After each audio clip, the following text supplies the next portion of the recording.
ね、日本人の学生はなんて早稲田大学を選ぶの？早稲田選んだ理由か、いろんな入学方法があるから、なんか例えば数学ができる人とか、なんか社会に詳しい人とか、いろんな人がいるのいいなと思って、授業がいろんな授業が取れるオープン科目って知ってますか？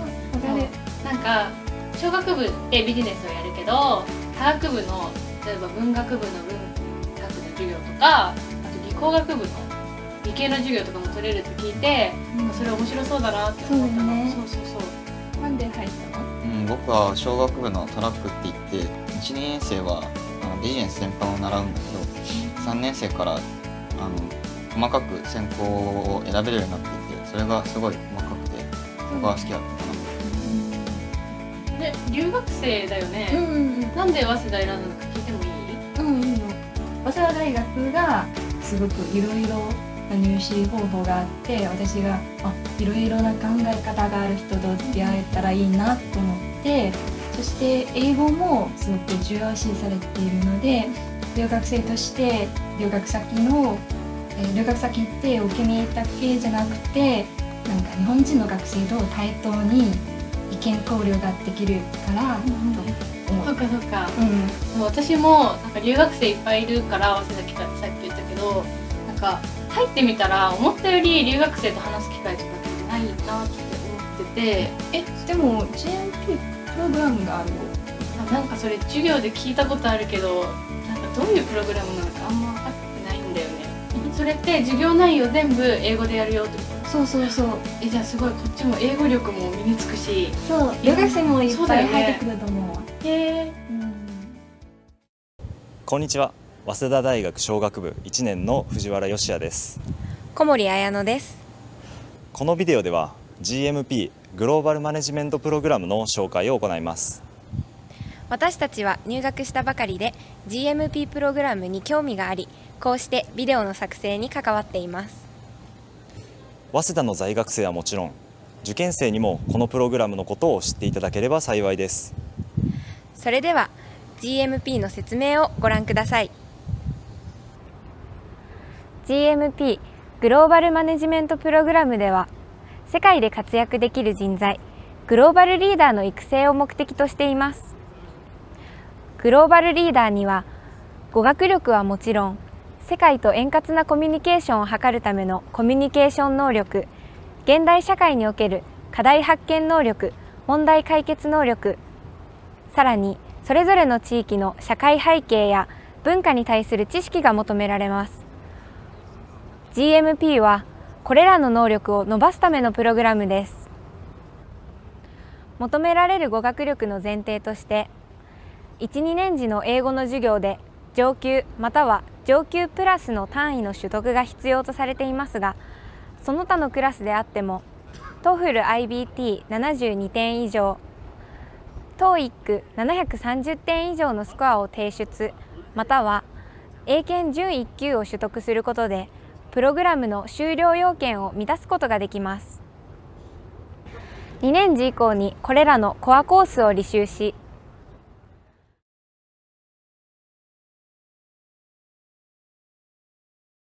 3、4年時にこれらの GMP 対象ゼミを履修します。このゼミの修了をもってプログラムを修了することができます。現在、早稲田大学の学生は優良企業に就職することが通常となっていますが、役員や幹部になりたいと思っている人はごくわずかです。上を目指そうとする人が少ない状況で、企業や社会全体が良くなるのでしょうか。このグラフを見てください。現状に満足し、将来への期待値が低いことがうかがえます。大企業に行くなら、その経営を担おうとは思いませんか？自分の能力や技術を生かし、会社をリードしようとは思いませんか？日本には優れた技術を持った多くの中小企業があります。ならば、その中小企業を改革し、伸ばしていこうとは思いませんか？大学での学びをさらに深めるため、研究者という道はありませんか？視野を世界に広げ、海外企業で働くという選択肢は？他にも、官僚、起業家、政治家、オプションはまだまだあるはずです。GMP は学生の将来のオプションを最大限に広げるためのプログラムです。GMP の魅力は、授業が英語で行われることだけではありません。学生主導となり、様々な企画を立案することで、新しい自分と出会うきっかけとなるでしょう。大学で出会った仲間と共に何かを創造することは、生涯の友人と出会うきっかけとなるでしょう。プログラムを通して形成されたネットワークは、卒業後のキャリアにもきっと生きてくるでしょう。GMP について担当の先生方からお話を伺いました。それでは映像をどうぞ。Why are you here and are you enjoying here? I came to Japan 2011, right after the earthquake. As a tourist, I visited Japan several times. Of course, before I came to Japan, I visited other countries, but I like the culture and I like the food, so I decided to come to Japan. Yeah, that's why I'm here, and I think I'm very lucky, and I was doing well in research, and that's why I'm at associate. I'm very lucky. What's your plan in terms of teaching for the Global Management Program? Yes, my ZEMI is the empirical evaluation of public policies. Well, I think the reason I would like to have ZEMI in this way is because I believe decision making is very important, and I want my students to have their framework of how to evaluate anything. It can be small daily life stuff, what to eat, where to date. It also can be very important for your career, which company to go and whether this policy implemented by my company is correct or efficient enough. So there are many things we have to evaluate, but how? And by what mean we can evaluate. I hope my students can learn this framework from my ZEMI. Do you have any comment for those who not confident their English? Based on my experience, Japanese young people are very shy. They don't feel confident that my English is not good enough. I don't want to really speak English, but they are very good at reading, reading papers, writing English. They are very good. So it's okay. As I said, English is for communication. It's not for showing off or whatever. Not everyone they are native. Their accent, there are different habits of talking raw English, but as long as you can understand, there's no problem. I believe that's how English works.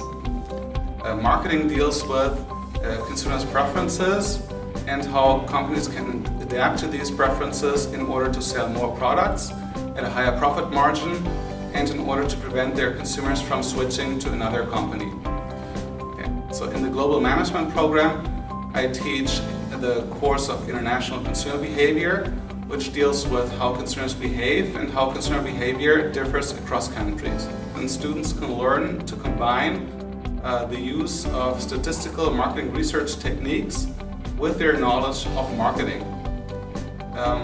I recommend the Global Management Program to all applicants because I think that it is very effective in preparing students for the challenges of the globalization, which are already very important nowadays and which will become even more important in the future. The study of insurance is not just the study of insurance. We are studying many things more. And in addition, insurance is very international, but at the same time very local, because it relates to the social background or law and culture. So by comparing different insurance among different nations, we will understand the difference of countries. And so the study of insurance is interesting in this way. Students are enjoying doing these seminars activities, and by enjoying, we expect their abilities are improving. So the study is very important, but it is not just the things we must do, but students are willing to do it. So this is the way we are doing. And I think GMP will be a very good opportunity for you to enjoy your student life and at the same time improve your ability greatly. Please order to think creatively, in order to innovate, in order to understand what's happening, we need to be able to apply lots of different perspectives to an idea. And so I pull from a lot of different areas, okay? And I take these ideas and we see how they're relevant to management problems and give us many different perspectives for understanding those problems. So it's very broad. As I said, thinking about business, right, we have to think about the big picture, and it helps to have a lot of these different perspectives. So that's the first point. The second point would be that the course, the ZEMI, is very focused on data, okay? And so collecting information and data, understanding what that is, modeling, creating models of the phenomenon we want to understand, and doing analysis, okay? And so it's very much in developing some more concrete skills related to understanding data and applying ideas and models. And the models come from many different disciplines.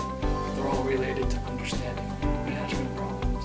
And so I think those two points really kind of separate this ZEMI. And so for that reason, right, I think that the ZEMI is going to appeal to students who are really interested in understanding the big picture, right? Saying, well, how does business fit into the world, and how can I develop strategies for where the world is going, not where it was yesterday?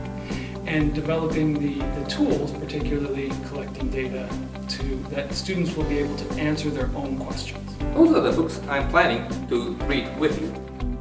History of automobile industry, global macroeconomic history, history of banking, and history of brands, and also history of fashion as well. Well, some of you might think that business history or economic history is a kind of marginal discipline in business and management, but that's not true. In fact, when you make a decision over business, where to invest, what to produce and purchase, who to negotiate, you must consult your past experience, which belongs to history. In fact, what really happened before yesterday belongs to history.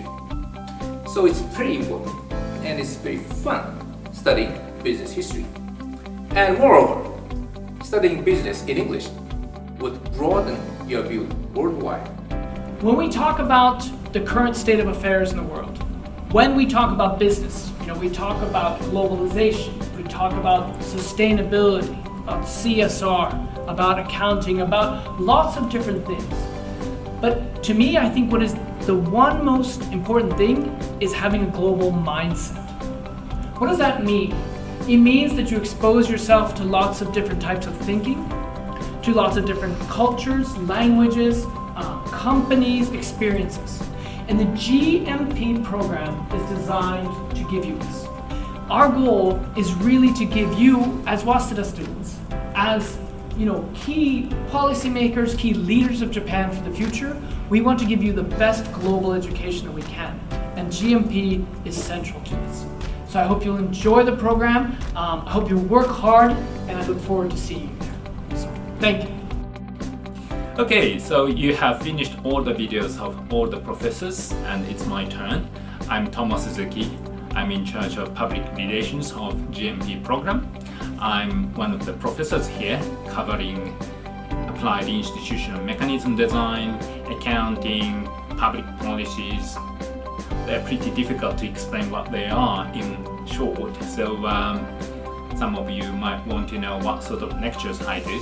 So may I invite you to my lecture? Okay, let's go. The title is One Additional Line Revolution. Let's see what it is. Here's a question. How is India accounted for? We all know that India is growing, meaning we talk about GDP all the time, the change of GDP, from 5 to 10% growth per year. But at the same time, there's another fact here. The man is almost dying. This is me with Mr. Krushid, who is the Minister of Ministry of Corporate Affairs, like Keizai Sangyo Shohi in Japan, and my colleague Japan Jane. And we talked about the potential ways of managing both growth and sustainability. And the scheme we talked about is the one additional line. When we talk about sustainability, people nowadays suddenly come up with CSR reporting, corporate social responsibility reporting. I didn't believe in it, therefore I came up with what we now know as one additional line. The point is to include one line here, right? All listed companies have to include one additional line of CSR expenses. What happens? Let's say this is 100%. The bottom line profit is the 100%, and then against it, how much, in terms of the percentage, would you pay? 30%. Very generous. Very generous. What does it mean? What do you think? This is business. If we put 30% new expenses, then the profit would be lower, too much. Very generous to the society, but not good for investors or shareholders. How much would you pay for this? 20. What do you think? Here's another generous man, I guess. Let's take a vote then. 0%, yes? Just 1. 2. 1%. 2%. 3%. 4%. 5%. 6. 7. Interesting, huh? Good balance. On average, maybe 4, 5. Interesting. But what's the logic behind it? Obviously, there is no a priori decided percentage. There is no fixed right answer here. All CEOs need to think and try and error. Quite surprisingly, the scheme went very well. To be honest, much better than I imagined. Well, the result is quite clear. I mean, just one additional line having this impact forever. And it doesn't need to do anything but asking companies to disclose CSR in one line. It doesn't cost much. I imagined that I could not go back to India any longer because, as I said, once this was implemented, then companies need to pay a lot of money, right? And then I thought CEOs would hate me. And I started interviewing CEOs. And surprise, surprise, they liked it. Can you imagine why? Anyone? Is it because it makes their brand looks better? Close, very close. But it's much more personal for CEOs. Mm-hmm. So they've now got a reason to do what they think is right and also be agreed with the stockholders? Yeah. Very close. Both of you, very close. But much more sort of, okay, CEOs were hated before because profit maximization means using labor at the cheapest possible costs. Now they do something good to the society, the community, and the CEOs for the first time felt that they are good people. What do you think? Any criticism? Is it okay to challenge? Oh yes, of course, please do, yes. Right, because you said this scheme was going perfectly and you couldn't see any drawback from this. But as you showed in the picture, they donated a lot of blue sheets, and there is a lot of public toilets. Isn't it because it's the easiest way for the firms to show their good reputation? Thank you. Let me just move on to this. It touches upon number 4. We do not assume altruism. Altruism means 性善説 in Japanese. We don't expect people to be a nice person. People are selfish. And Yolanda's point touches upon it. Is it not simply that people are greedy and paying CSR money is the quickest way to keep their reputation and to increase their profits and to increase the investments into the company? And then the answer is yes. I assumed that people are greedy, they are self-incentivized, money seeking, profit seeking, investment seeking, but still the collective effects of individuals lead to better life for the poor, at least for now. In the condition where 2 meters behind me, men and women are dying. I thought this scheme could be used just for now, over the next 20 years. In India, this medicinal line was worked well. You didn't do it in Japan. In Japan. What do you think, everyone? Do you think the scheme works in Japan? In China, in India, this would work. Why? It's because profit is large enough. Profit is becoming larger and larger, from 5% to 10% growth.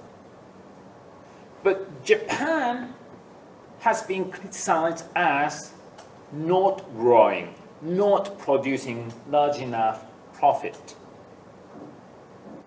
Here, the government introduces the new scheme to put one additional line of CSR, and companies like Sony, Panasonic, Hitachi are under pressure to put some figure in here.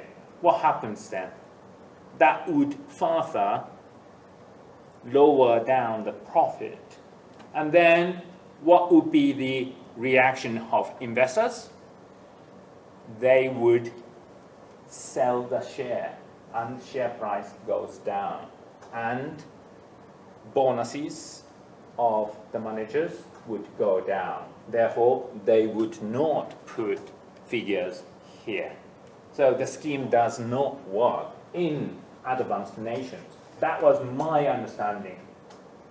And that's why in our Zemi, we have the philosophy of 6W, 2H, and 1E. We have to think whether one scheme would work in a specific condition. One additional line seems a pretty impractical idea, and as you say, it has some great benefits of being relatively cheap to implement and cheap to cancel and quite effective.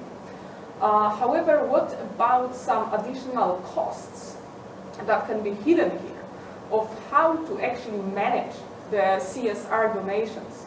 So it kind of touches on the previous point of Yolanda, right? Whether it's the easiest for companies to just buy a couple of toilets or buy a couple of blue sheets, but in fact, somebody then has to manage it.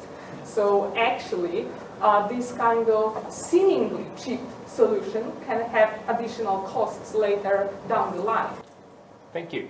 One of the things that I did not have in mind and which is not working well is that rather than company people themselves, but they use CSR consultants, which is not our CSR, right? I wanted business people to consider their businesses and their societies at the same time. perhaps even though one additional line sounds simple and quite universal, maybe it needs additional regulations depending on the place and time, right? If we see the problem you say is emerging with CSR consultants, perhaps an extra regulation would need to be implemented to kind of stop that. Certainly it is happening. I mean, now the government wants to regulate the CSR consultants. It is called discuss. Well, it is certainly to process it. I want to give you what discuss is and why I wanted to do this. Well, discuss has two functions, like as pointed out to you, well, communication platforms. Well, the second function is information about job hunting around the world. Why I want to create this system. The first is relief, and the second is opportunity. Well, do you know how many fake accounts exist in only Twitter for only 1 month? For only 1 month, well, 10 million fake accounts exist in only Twitter. Well, friends that you regard as friends is not a friend. Female you believe in, that is not female. Students who participate in this, well, discuss need to have students' ID cards. The next is opportunity. Well, one thing is definitely a chance to speak English. I have two friends from other country, like Santa and Yolanda, but we can speak Japanese, you know. We're communicating with them where we use Japanese, not English. Well, just example, but every day, for example, every day you met 5 people in online. Well, for 4 years, you can meet 7,300 people. It is so different. それでは最後に GMP のディレクターである広田先生からお話を伺います。Hello, I am Shinichi Hirota, Director of the Global Management Program. It's my great pleasure to talk to you about the program. In 1913, more than 100 years ago, Shigenobu Okuma, the founder of WASEDA University, said to his students, WASEDA University students should have the ambition to contribute not only to yourselves, your families, and your country, but also to the world. Today, the contribution of each person to the world has become even more important. So, how will you plan to contribute to the world? In which field will you demonstrate your abilities in the future? Business is a major driving force of today's world. Business not only makes profit, but also addresses social problems and improves our lives. Business creates value for society. Business, if it is run properly, makes the world a better place. In line with WASEDA's long tradition of internationalization and the needs of the world today, the mission of the Global Management Program, or GMP, is to educate students to become business leaders who contribute to the global society. We strongly believe that GMP graduates will play a crucial role in global business area and make a significant contribution to the world. Join the GMP, become a global business leader, and let's make a better world together.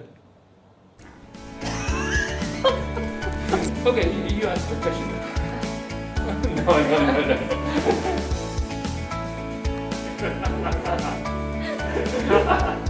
I think you can speak a bit slowly. A bit slower? Okay. About. We got it. このプログラムにもう撮ってんのも実は